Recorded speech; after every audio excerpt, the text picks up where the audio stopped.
Contamos hoy con la presencia de Natalia González Fernández, profesora en la Universidad de Cantabria, adscrita al área de métodos en investigación y diagnóstico educativo y experta en docencia universitaria y formación de maestros. Muchas gracias por compartir con nosotros tu experiencia, tu conocimiento y brindarte a participar en este curso. Como experta en formación universitaria, ¿crees que la universidad actual está dando una respuesta ajustada a la necesidad formativa de los jóvenes ante una sociedad tecnológica, digital y mediática en la que conviven?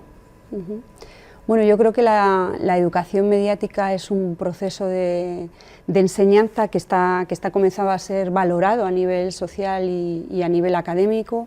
y yo creo que la capacidad de los jóvenes para producir mensajes y para interpretar críticamente los mensajes también está siendo muy bien aceptada e incluso reclamada por los estudiantes universitarios. Por otro lado, la educación mediática ya es una prioridad en organismos internacionales como la UNESCO, la ONU, el Parlamento Europeo, aunque en los centros educativos quizá es una inmersión aún incipiente. De todos modos, los expertos sí que consiguen consensuar en que realmente la formación en educación mediática no solo tiene que ir dirigida a los docentes, a los estudiantes, sino que realmente se debería de extrapolar a los profesionales de los medios de comunicación, incluso a la clase política. Esta sensibilización a nivel macroestructural sería la que daría pie a pues fomentar una educación mediática más enraizada y más eficaz, por decirlo de alguna manera. Y de todas maneras sí que hay buenas prácticas, sin ánimos de ser exhaustivo, tanto en grado como en posgrado, a nivel nacional y a nivel internacional, muy interesantes. Por ejemplo, en las universidades españolas como la UNED de Madrid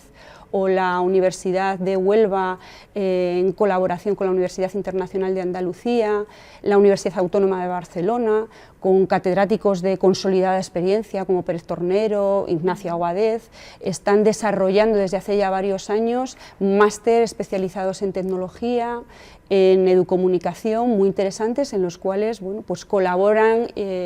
profesores invitados de universidades latinoamericanas, europeas, que yo creo que están pues ayudando a potenciar esta inmersión en la universidad. Por lo tanto, mi respuesta sería que sí, incipiente, pero muy positivamente yo creo que sí. Señalas aspectos interesantes en tu respuesta y que también se vinculan a la necesidad de un buen diagnóstico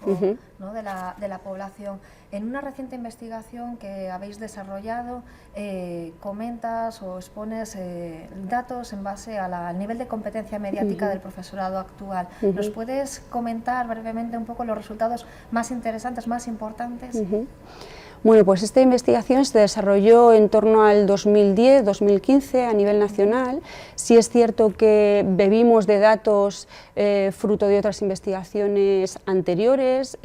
promocionadas por la OCDE, la Organización para la Cooperación y el Desarrollo Económico en Europa, que ya lanzaba datos muy interesantes respecto al uso de los medios por parte de la población civil en general. En torno a un 80% de la población reconoce que utiliza habitualmente, de forma cotidiana, las tecnologías de la comunicación y los medios de comunicación. Quizá en España ese porcentaje disminuye un poquitín, un 5%, estamos en torno a un 75% de la población que afirma que sí lo utiliza.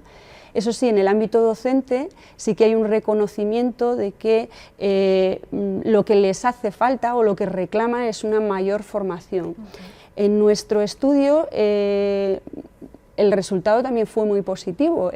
Los docentes encuestados reconocían tener asimilado un nivel de competencia mediática medio-alto, pero de nuevo reclamaban la necesidad, aunque su formación había sido muy útil, reclamaban la necesidad de seguir teniendo esa formación a lo largo de todo su periodo profesional y personal, pero con una característica muy concreta. Ellos demandan que esa formación sea extensiva y no intensiva y que al menos esté mediada, supervisada por un experto que les ayude en los momentos puntuales en los que podría flaquear la motivación, que les ayude a solventar o a redirigir pues los errores o las lagunas que van surgiendo, ¿no? Fruto de este estudio, además, nosotros nos atrevimos, entre comillas, a plantear unas líneas generales de lo que podría ser la formación presente y futura de estos docentes, y sustentada sobre todo en necesidades e intereses personales, sustentadas también en una investigación más pormenorizada por niveles, pues de infantil, de primaria, de secundaria, para adaptar realmente las propuestas a esas necesidades concretas, también intentando insertar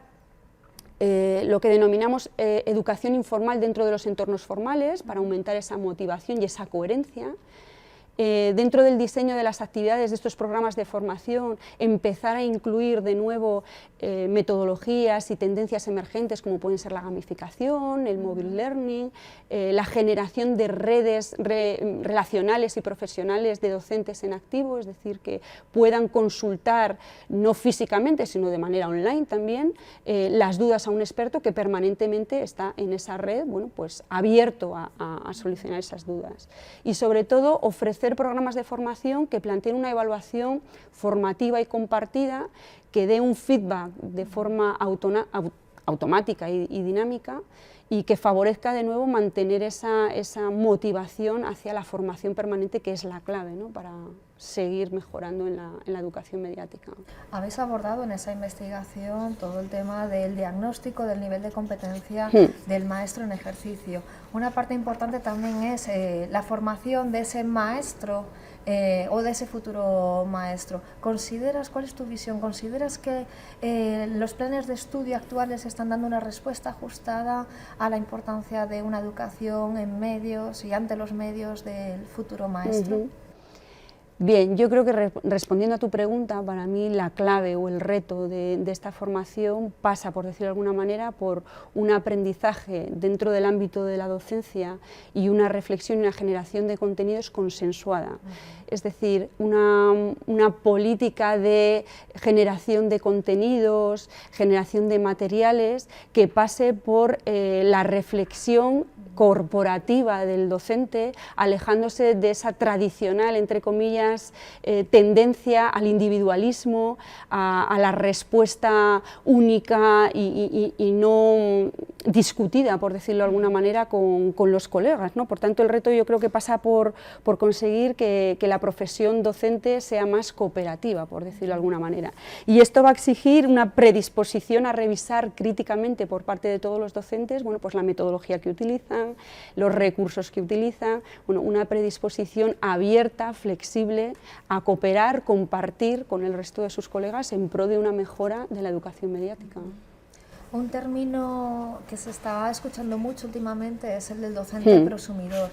¿Cómo lo definirías tú, y vinculándolo con la figura de ese maestro en formación y también en ejercicio, qué características, qué competencias debería de tener un docente prosumidor? Bueno, el concepto de prosumidor, por decirlo de alguna manera, es un concepto muy ecléctico, no surge dentro del ámbito de la educación, surge más en las áreas económicas, empresariales, pero sí es cierto que lo asumimos, por decirlo de alguna manera, en el ámbito de educación, y lo relacionamos con un educador en cierta manera autónomo, empoderado, por decirlo de alguna manera, capaz de generar sus propios recursos, resolver las necesidades o los retos o las dificultades con las técnicas que él considera pertinentes y necesarias, de forma creativa, constructiva y dialéctica, por decirlo de alguna manera. Es decir, este docente o a este docente se le requiere en un primer momento una capacidad para investigar, para seleccionar, buscar y recoger tendencias alternativas que le puedan ser útiles como basamento, por decirlo de alguna manera, para generar un conocimiento novedoso, innovador. Por lo tanto, en una primera parte sí que se le va a pedir que investigue. Dialéctico en el sentido de que se le va a exigir que sea capaz de un diálogo entre pares, entre colegas, para poder ser un modelo de exigencia a los estudiantes en cuanto a la relación dialéctica entre ellos, y a la vez pueda llevar a cabo una relación dialéctica profesor-estudiante. Por otro lado, también ya vamos viendo ese perfil dinámico, creativo, pero es muy interesante también que este docente sea capaz de evaluar no solo a los estudiantes, sino evaluar su propio proceso de diseño, de generación de materiales, a la vez que evaluar lo que hacen sus colegas formativamente, es decir, ayudando, aportando a que el resto de los colegas, contagiando, por decirlo de alguna manera, para que el resto de los colegas se vea inmerso en esta espiral o en este bucle creativo. Y por último, evaluando también a los alumnos, por supuesto, con lo cual un rol creativo, un rol dialéctico, un rol investigador y también un rol que fomente la metacognición, es decir, que sea capaz de transmitir a los demás las destrezas, las habilidades o las competencias para que ellos sean también autónomos. Es decir, tiene que ser un profesional empoderado, pero que ayude a empoderarse a los estudiantes o a los colegas que trabajan con él. Sería fundamentalmente las características básicas, por decirlo de alguna manera. Perfecto, pues muchísimas gracias por compartir con nosotros lo que son las respuestas a estos interrogantes que deseamos y que esperamos hayan sido de interés de todos.